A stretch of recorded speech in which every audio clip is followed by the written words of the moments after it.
Naik bus pendatang baru dari Malang menuju Jakarta, jika pelayanan masih seperti ini, dipastikan nggak akan lama Sobat Traveler. Kenapa saya bilang gitu? Yuk ikuti videonya sampai selesai.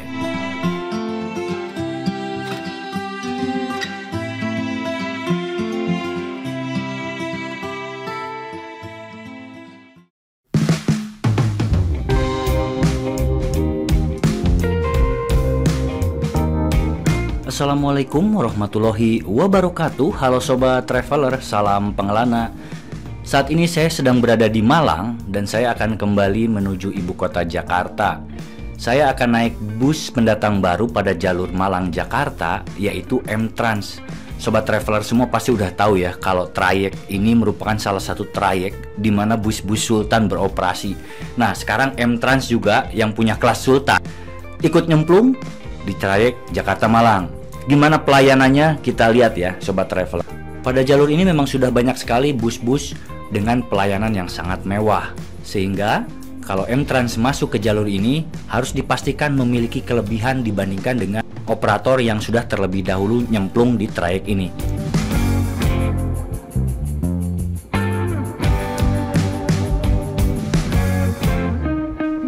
Jadwal keberangkatan dari kantor M-Trans Malang itu jam 2 lebih 10 menit.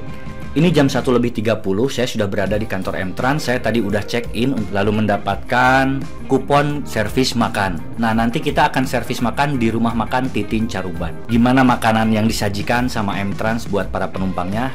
Ini yang menjadi banyak pertanyaan. Kita lihat Sobat Traveler. Pemesanan tiket saya lakukan melalui online travel agent. Jadi rencananya saya berangkat dari kantor perwakilan M-Trans Malang dan saya akan turun di Lebak Bulus, Jakarta Selatan.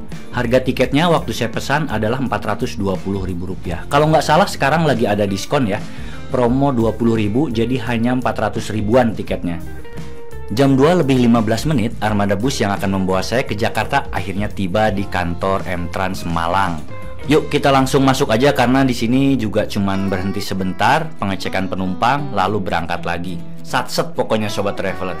Nah biasanya ini yang diinginkan oleh para penumpang dari Malang. Satset, nggak banyak lelet, nggak banyak berhenti.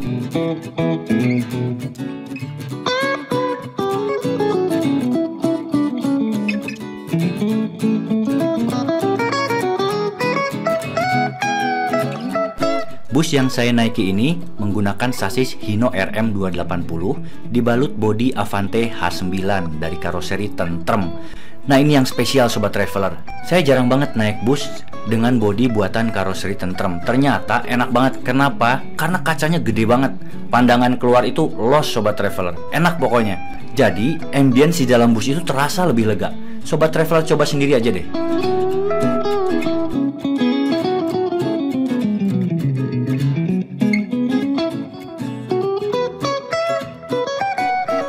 Beneran, ini kursinya nyaman banget sob, enak banget. Kursi high buatan Rimba Kencana. Ini kainnya apa ya? Kayak bukan bludru sih, tapi bukan Oscar juga ya. Jadi kainnya tuh enak banget, adem, terus empuk dan lekukannya itu pas banget di badan. Ini beneran nyaman banget Sobat Traveler. Tiap penumpang mendapatkan satu bantal dan satu selimut. Selain itu nanti juga akan dibagi snack ya Sobat Traveler. Nah ini bantalnya.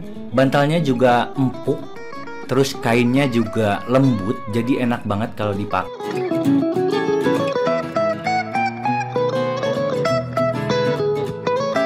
Nah ini posisi saya duduk dengan selonjoran. Jadi masih oke sih sebenarnya. Saya tinggi 170 cm. Masih bisa rada lurus ya. Nggak mentok banget karena ini posisi saya rada tiduran. Nah ini nggak terlalu mentok ke kursi bagian depan. Lalu saya nyobain juga nih senderannya. Senderannya juga enak kok. Ini saya posisi nyender. Nyaman sih. Nyaman banget beneran. Kursinya enak, keren. M-Trans mantap sekali nih.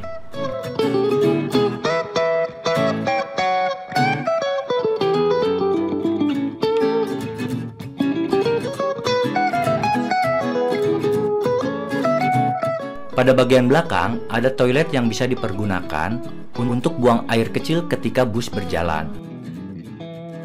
Selain itu juga ada minibar ya buat kopi. Jadi buat Sobat Traveler yang hobi ngopi, di sini los ya kopinya. Bisa minum kopi sepanjang perjalanan. Nah, ini mas krunya lagi membagikan snack ya. Snacknya nanti kita lihat ada apa aja snacknya di dalam. Tasnya keren juga ya, dikasih tas kayak travel bag tapi ukurannya kecil. Jadi snacknya dibungkus di dalam sini ya. Kita lihat yuk isinya apa aja. Pertama ini ada Today Croissant, isinya coklat kalau nggak salah. Lalu ada Hydro Coco. Nah, ini lumayan nih, seger nih minum. Lalu ada KitKat juga. Nah, ini buat ganjel ya, snack ganjel sebelum ke rumah makan. Lalu ada puding dan tisu basah. Lumayan lah ya snacknya. Dan bungkusnya ini keren banget.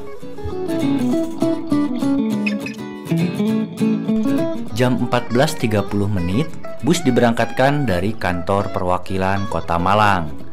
Nah, di sini bus hanya melakukan 1 kali penjemputan di agen Pandaan. Jadi bus ini nggak masuk Surabaya, entah karena emang nggak ada penumpang atau memang pada trayeknya tidak ada lintasan ke arah Surabaya. Saya nggak tahu ya. Coba sobat traveler yang tahu tuliskan di kolom komentar ya. Saya sendiri nggak dapat hot seat, jadi saya duduk di kursi barisan kedua. Tapi lihat ke depan ini, nih masih los sobat traveler karena kacanya banyak banget dan ya ada stiker, tapi stikernya nggak menghalangi pandangan keluar ya. Ini keren karena apa? Karena penumpang jadi nyaman, nggak terasa sempit dan terasa lebih luas. Nah, ini keren banget karena nggak terlalu banyak stiker. Pandangan penumpang dari bagian dalam bus itu keluar jadi lebih jelas. Jadi kesannya itu bisa lebih luas sobat traveler. Langsung los ya di jalan tol, tidak keluar ke Surabaya, langsung ke arah tol Trans Jawa menuju Caruban. Nanti kita akan mampir di rumah makan Caruban.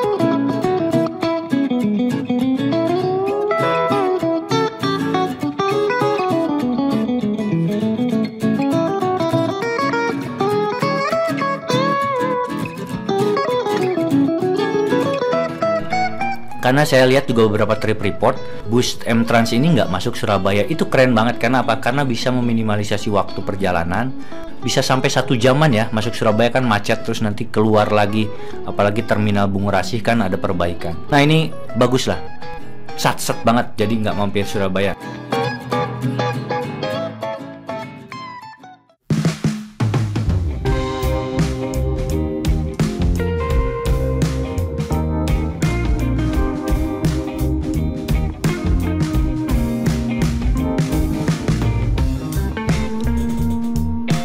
Jam 17:10, bus M-Trans yang saya naiki menuju Jakarta tiba di rumah makan Titin Caruban.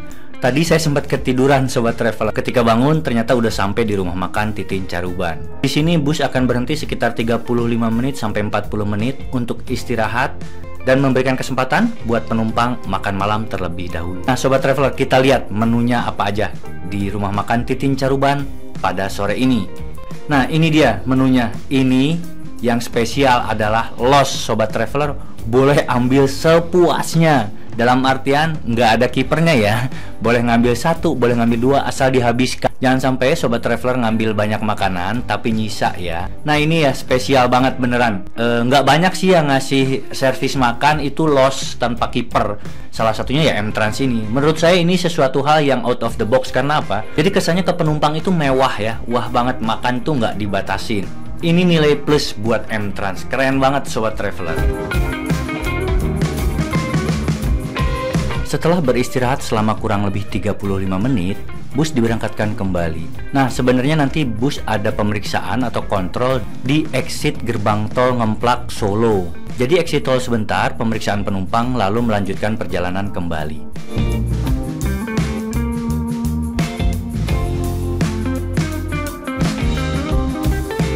Setelah itu saya tertidur, lalu terbangun ketika bus isi solar di SPB. Tapi saya nggak tahu rest area kilometer berapa karena masih clear ya, masih tidur saya matanya.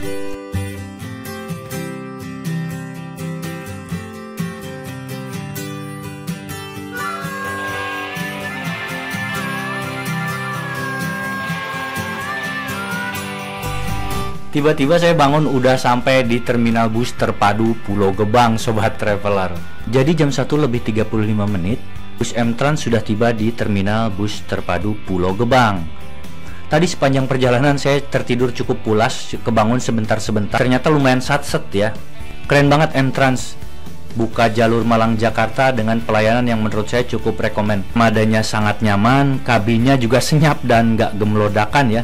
Ini lalu bus ini cocok untuk istirahat, jadi ketika tiba di tempat tujuan, sobat traveler udah segar. Selain itu harga tiket juga kompetitif ya, sekitar 400 ribuan plus minus lah ya. Sekarang lagi ada diskon kalau nggak salah 400 ribu, kalau normal 410 atau 420 ribu. Lalu servis makannya nih sobat traveler, mantap, los tanpa kiper, jadi sobat traveler bisa ngambil makanan sepuasnya. Nah, krunya juga ramah banget, disediakan juga kopi yang los juga. Lalu titik jemput dan drop penumpang juga nggak banyak. Ini nih yang sebenarnya banyak dicari. Kenapa alasan para penumpang Malang itu cari yang satset, jadi cepat nyampenya. Tepat jam 2 dini hari saya tiba di Lebak Bulus. Nah, jadi waktu tempuh perjalanan dari Malang sampai Lebak Bulus sekitar 11 jam 30 menit. Ini keren sih catatan waktunya karena satset. Tidak harus dipacu sangat cepat di jalan tol, tapi titik penaikan penumpang dan penurunan penumpang diatur sedemikian rupa sehingga nggak bolak-balik ya. Ini sebenarnya yang banyak dicari, tapi jarang sih yang menyediakan seperti ini karena memang ada kepentingan untuk menaikkan dan menurunkan penumpang. Dua sisi yang saling bertolak belakang dari sisi penumpang dan dari sisi perusahaan otobus. Menurut saya ini rekomen banget buat sobat traveler kalau mau cobain bus dari Malang ke Jakarta atau sebaliknya. Sekali lagi saya ucapkan banyak terima kasih kepada pihak M-Trans serta kru yang bertugas di Armada Barbara pada malam ini. Sukses terus buat M-Trans ya. Jika bisa mempertahankan pelayanannya seperti ini, pasti nggak akan lama lagi bakal banyak penumpang yang memilih M-Trans. Nah sobat traveler, segitu dulu trip report perjalanan saya bersama M-Trans, pendatang baru pada trayek Jakarta-Malang. Sampai jumpa pada video trip report selanjutnya. Wassalamualaikum warahmatullahi wabarakatuh. Salam pengelana.